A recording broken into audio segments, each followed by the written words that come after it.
터널 비전이라는 표현이 있습니다.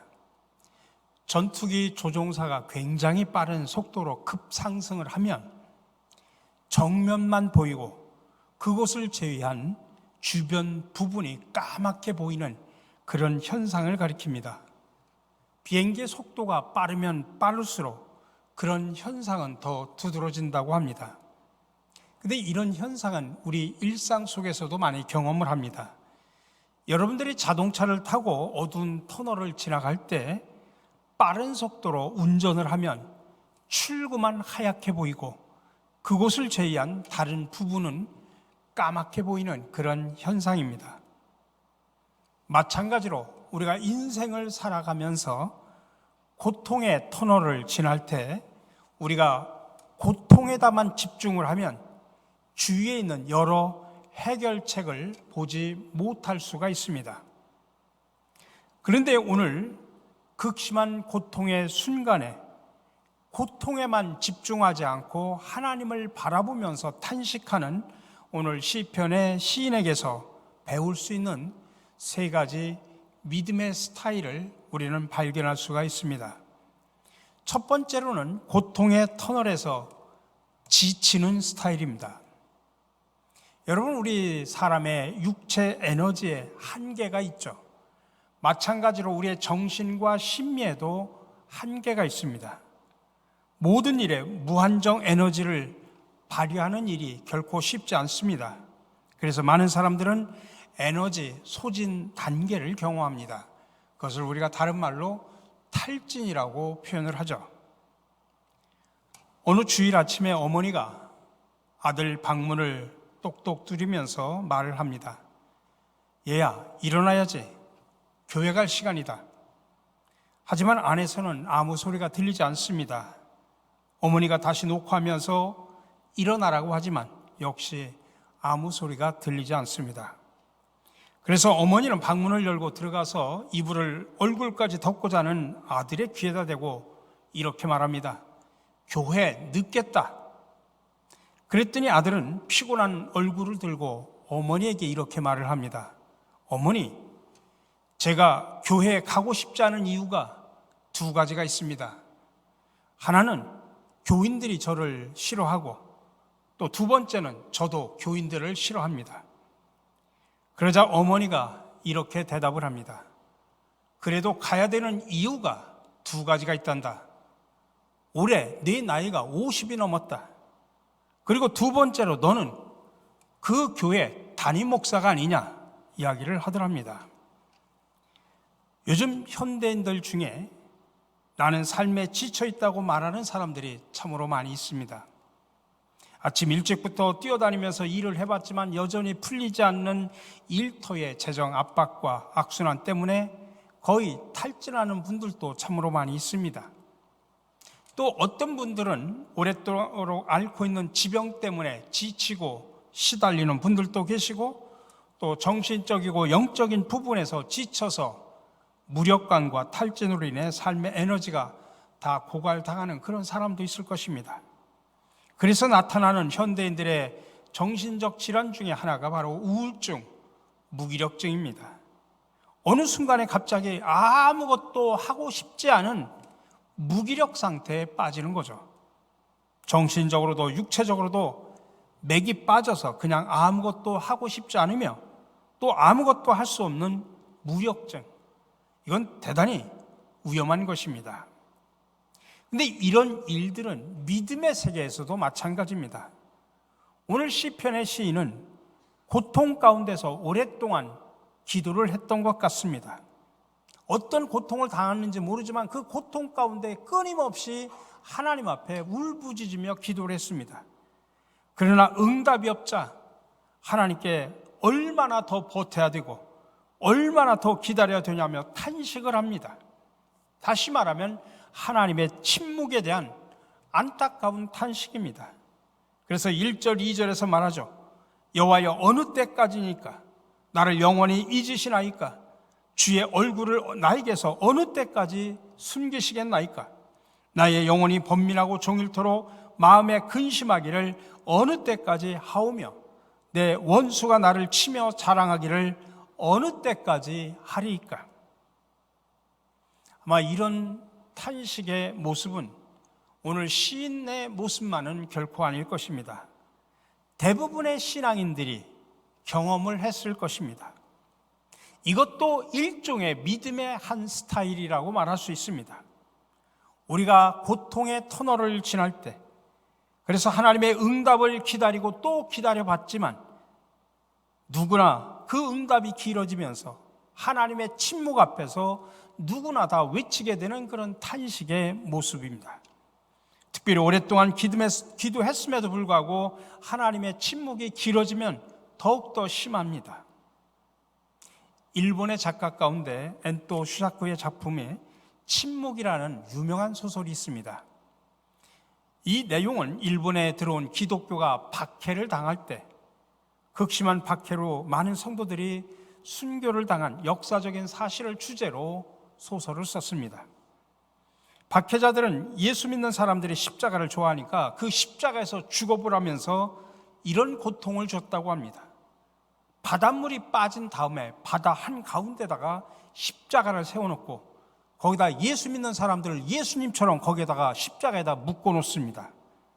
근데 잠시 후에 바닷물이 밀물때가 되면 물이 점점점 차오르기 시작을 합니다. 그러면 그 물 속에 푹 잠겨서 꼼짝없이 죽게 되는 것입니다. 다시 말하면 단숨에 죽이지 않고 오랜 시간 고통 속에서 죽게 하는 것입니다. 근데 어느 때라도 예수님을 배반하고 하나님을 버리면 용서하겠다고 하는 조건을 답니다. 지금 두 사람의 교인이 여기서 순교를 당하게 되는데 지금 물이 점점점 차오릅니다.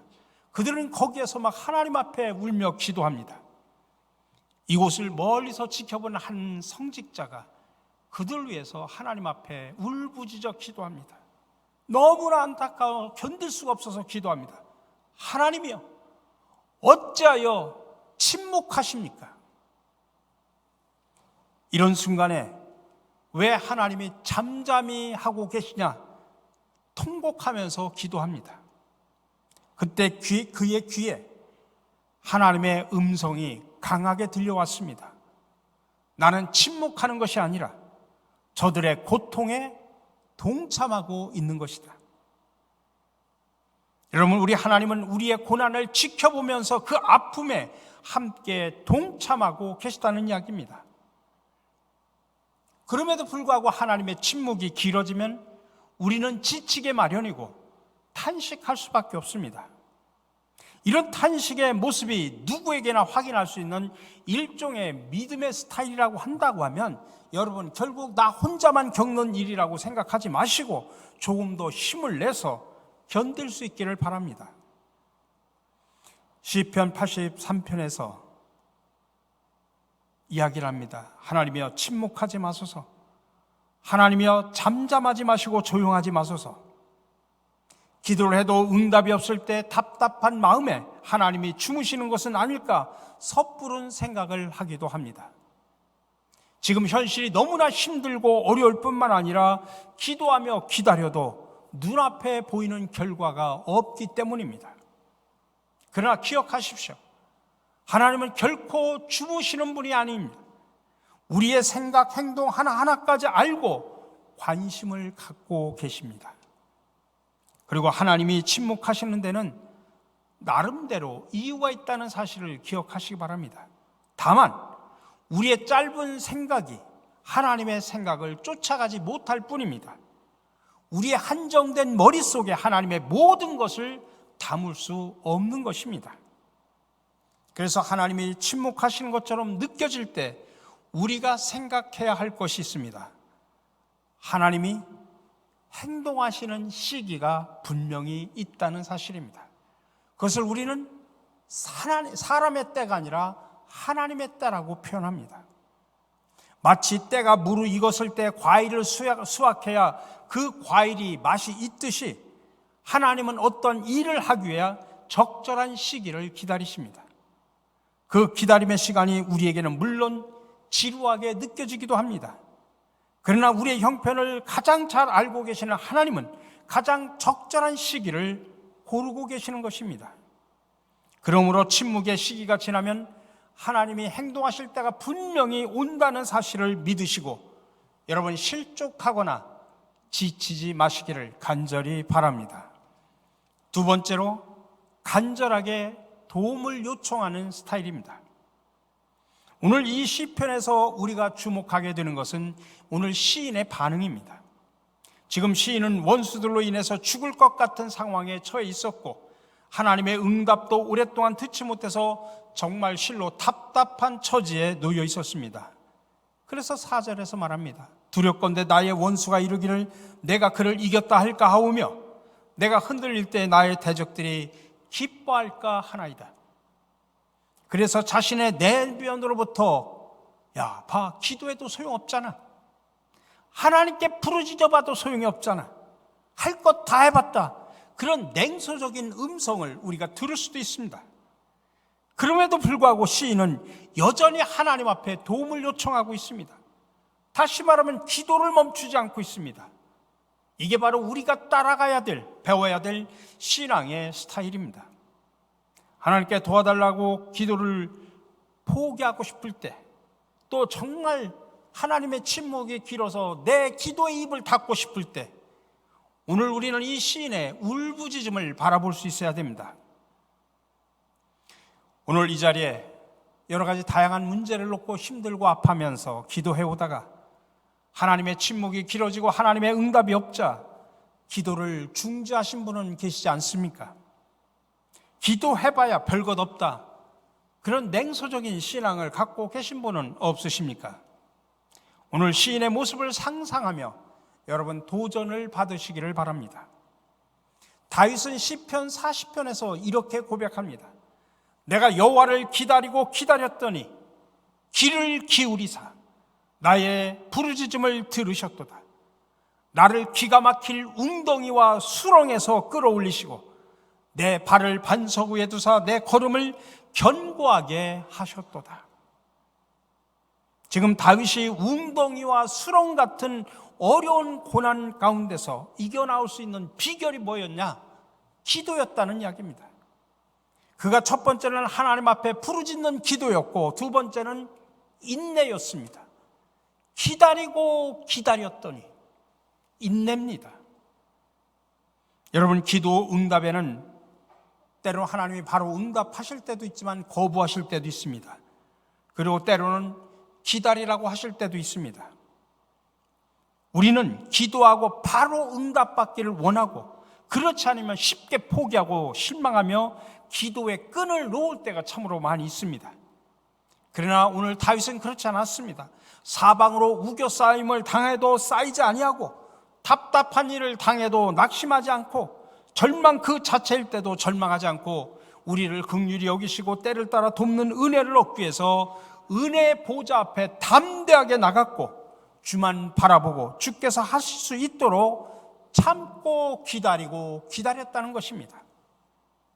때로는 다윗도 잘못이 있을 때 회개하고 하나님의 뜻이 무엇인지 기도하면서 함께 해주신다는 약속의 말씀을 믿으면서 어려운 일이 있더라도 참고 기다리며 끝까지 주의 뜻을 저버리지 않으려고 했을 때 하나님은 다윗에게 응답을 주실 뿐만 아니라 너는 내 마음에 합한 자라고 하는 칭찬까지 해주셨습니다.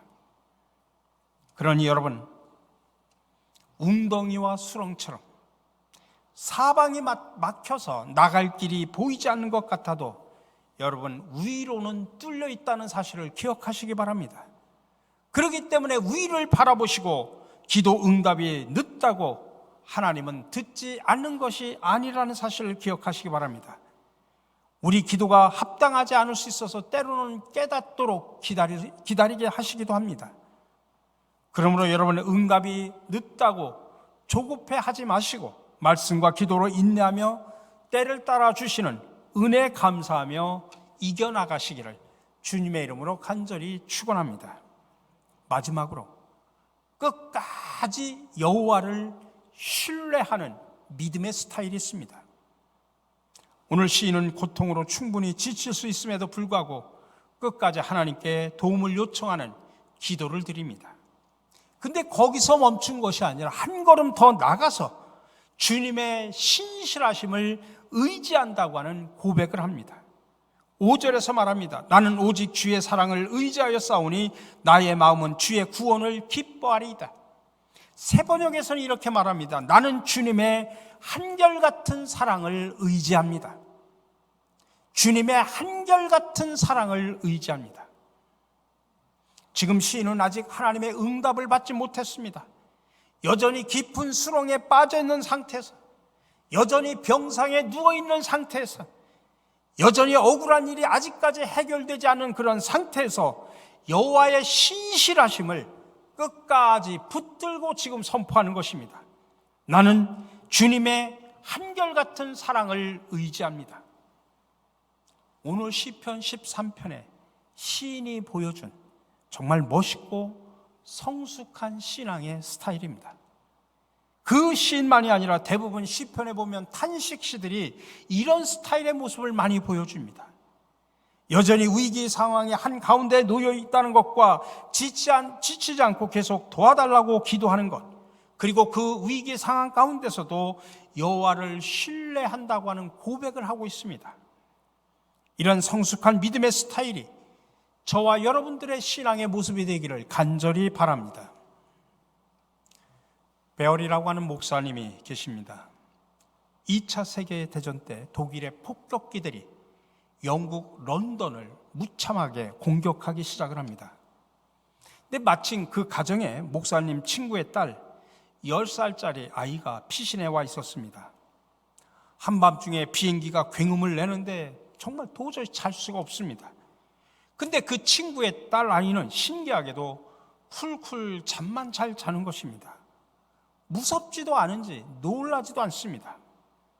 아침에 일어나서 궁금해서 소녀에게 물었습니다. 얘야, 너는 어젯밤에 보니 그 시끄러운 데서도 금세 편안하게 잠들더라.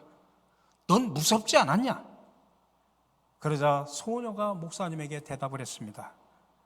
하나님이 깨어 계시는데 둘 다 깨어 있을 필요가 어디 있습니까? 하나님이 깨어 계시는데 둘 다 깨어 있을 필요가 어디 있어요? 여러분, 여호와를 신뢰한다는 말이 무슨 뜻인 줄 아십니까? 모든 것을 하나님께 전적으로 믿고 맡기는 것입니다. 우리 인생을 하나님 앞에 믿고 맡기는 것입니다. 내 자녀와 내 가정, 내 직장과 내 사업을 전적으로 하나님 앞에 믿고 맡기는 것입니다. 이것이 바로 여호와를 신뢰한다고 하는 것입니다. 우리 사랑하는 성도 여러분, 우리가 신앙생활을 하다 보면 다양한 스타일의 믿음의 모습을 보여줄 수 있습니다. 어떤 분은 오늘 시인처럼 고통의 터널에서 하나님의 침묵으로 인하여 지치고 절망하고 낭망하기도 합니다. 그러나 어떤 분은 다윗처럼 절망하지 않고 우리를 긍휼히 여기시고 때를 따라 돕는 은혜를 얻기 위해서 은혜의 보좌 앞에 나가 담대하게 나가 주만 바라보고 울며 부르짖어 기도하는 성도들도 있습니다.